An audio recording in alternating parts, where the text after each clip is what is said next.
حضرت عبداللہ بن ابی اوفا رضی اللہ تعالیٰ عنہ فرماتے ہیں، ایک دیہاتی شخص نے عرض کیا، یا رسول اللہ، میں نے قرآن یاد کرنے کی بہت کوشش کی مگر یاد نہیں ہو سکا، لہٰذا مجھے ایسی چیز کی تعلیم دے دیں جو مجھے قرآن کریم کی تلاوت کی جگہ کفایت کرے۔ تو آپ صلی اللہ علیہ وآلہ وسلم نے فرمایا، سبحان اللہ والحمد للہ ولا الہ الا اللہ واللہ اکبر کہو۔ تو اس نے یہ کلمات کہے اور ان کو اپنی انگلیوں کی گرفت میں لے لیا،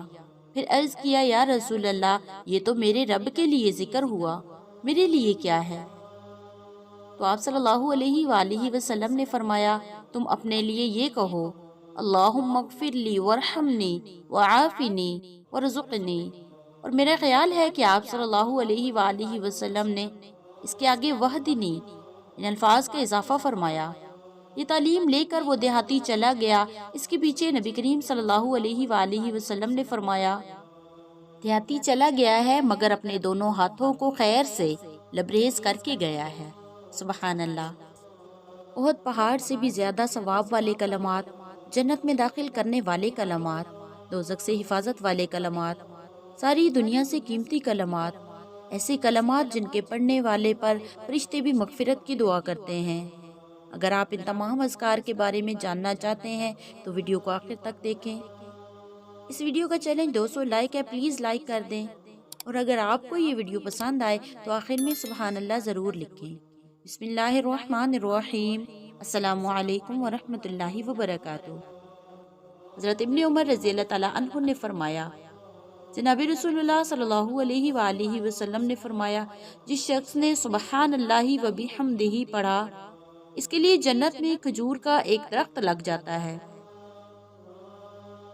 حضرت ابو ہریرہ رضی اللہ تعالیٰ عنہ فرماتے ہیں، جس شخص نے دن میں 100 مرتبہ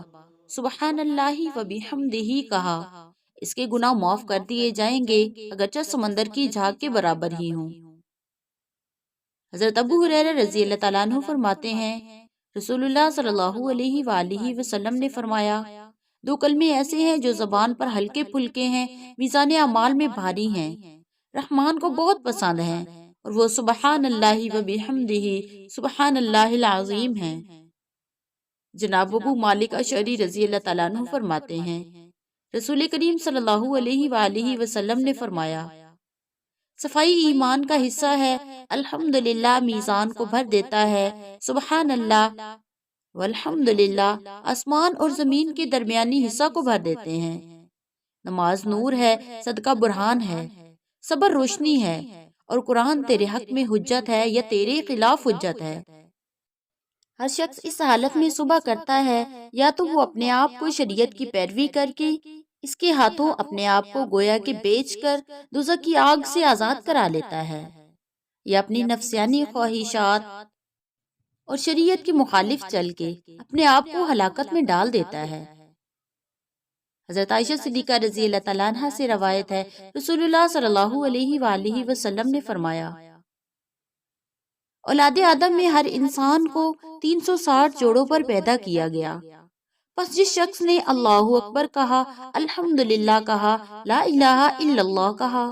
سبحان اللہ کہا، استغفر اللہ کہا، اور مسلمانوں کے راستہ سے کوڑا کرکٹ پتھر وغیرہ ہٹاتا رہا، کانٹا اور ہڈی ہٹائی، یا نیکی کا حکم دیا یا برائی سے روکا، تو ان نیک کاموں کو 360 اعضاء کے شکرانہ کے بدلہ میں شمار کیا جائے گا، اور وہ اس حالت میں شام کرے گا کہ اس نے اپنے آپ کو دوزخ سے محفوظ کر لیا۔ سبحان اللہ۔ حضرت ابو ہریرہ رضی اللہ تعالیٰ عنہ فرماتے ہیں، نبی کریم صلی اللہ علیہ وآلہ وسلم نے فرمایا، میں سبحان اللہ والحمدللہ ولا الہ الا اللہ واللہ اکبر کہوں تو یہ مجھے اس دنیا اور اس سے زیادہ محبوب ہے جس پر سورج طلوع ہوتا ہے، مطلب کہ پوری دنیا سے زیادہ یہ کلمات عزیز ہیں۔ حضرت ابن مسعود رضی اللہ تعالیٰ عنہ فرماتے ہیں، رسول اللہ صلی اللہ علیہ وآلہ وسلم نے فرمایا، جس شب مجھے معراج کرائی گئی، میری حضرت ابراہیم علیہ السلام سے ملاقات ہوئی۔ انہوں نے مجھ سے فرمایا، اے محمد، میری طرف سے اپنی امت کو سلام کہنا اور ان کو اس کی اطلاع دینا کہ جنت کی زمین زرخیز چٹیل میدان ہے، شیریں پانی ہے مگر اس پر کوئی درخت وغیرہ نہیں ہے، اور اس پر درخت لگانا سبحان اللہ والحمد للہ ولا الہ الا اللہ واللہ اکبر ان کلمات سے حاصل ہوتا ہے۔ حضرت ابن عمر رضی اللہ تعالیٰ عنہ فرماتے ہیں، میں نے نبی کریم صلی اللہ علیہ وآلہ وسلم کو ارشاد فرماتے ہوئے سنا، جس شخص نے لا الہ الا اللہ وحدہ لا شریک لہ لہ الملک ولہ الحمد یحیی ویمیت وہو حی لا یموت بیدہ الخیر وہو علی کل شیء قدیر، ان کلمات کو پڑھا اور اس کا مقصد اللہ پاک کی رضا تھا تو اللہ تعالیٰ اس شخص کو اس کلمات کی طفیل جنات النعیم میں داخل فرمائیں گے۔ سبحان اللہ۔ حضرت عمران بن حسین رضی اللہ تعالیٰ عنہ فرماتے ہیں، نبی کریم صلی اللہ علیہ وآلہ وسلم نے فرمایا، کیا تم میں سے ہر ایک اس کی توفیق نہیں رکھتا کہ وہ ہر دن ایسا عمل کرے جو احد پہاڑ کے برابر ہو جائے؟ صحابہ کرام رضی اللہ تعالیٰ عنہ مجمعین نے عرض کیا، یا رسول اللہ، کون اس کی طاقت رکھتا ہے کہ وہ ہر روز احد پہاڑ کے برابر نیک عمل کر سکے؟ آپ صلی اللہ علیہ وآلہ وسلم نے فرمایا، تم میں سے ہر ایک اس کی طاقت ضرور رکھتا ہے۔ صحابہ کرام نے عرض کیا، یا رسول اللہ، کیسے؟ تو آپ صلی اللہ علیہ وآلہ وسلم نے فرمایا، سبحان اللہ کا ثواب احد پہاڑ سے بڑا ہے، لا الہ الا اللہ احد پہاڑ سے بڑا ہے، الحمدللہ احد پہاڑ سے بڑا ہے، اللہ اکبر احد پہاڑ سے بڑا ہے، یعنی ان کلمات میں سے ہر ایک کا ثواب احد پہاڑ سے بھی زیادہ ہے۔ سبحان اللہ۔ حضرت ابو ذر رضی اللہ تعالیٰ عنہ سے روایت ہے، صحابہ کرام میں سے چند حضرات نے نبی کریم صلی اللہ علیہ وآلہ وسلم سے عرض کیا، یا رسول اللہ، دولت مند حضرات ہم سے بازی لے گئے، وہ بھی ویسی ہی نماز پڑھتے ہیں جیسے ہم پڑھتے ہیں، وہ بھی ویسے ہی روزے رکھتے ہیں جیسے ہم رکھتے ہیں، مگر وہ اپنے زائد مال کا صدقہ کرتے ہیں جو ہمارے پاس نہیں ہے۔ تو آپ صلی اللہ علیہ وآلہ وسلم نے فرمایا کہ اللہ تعالیٰ نے آپ حضرات کے لیے وہ چیز نہیں بخشی جس کا تم صدقہ کرو، بلا شبہ ہر تسبیح کے بدلہ میں صدقہ کا ثواب ملتا ہے،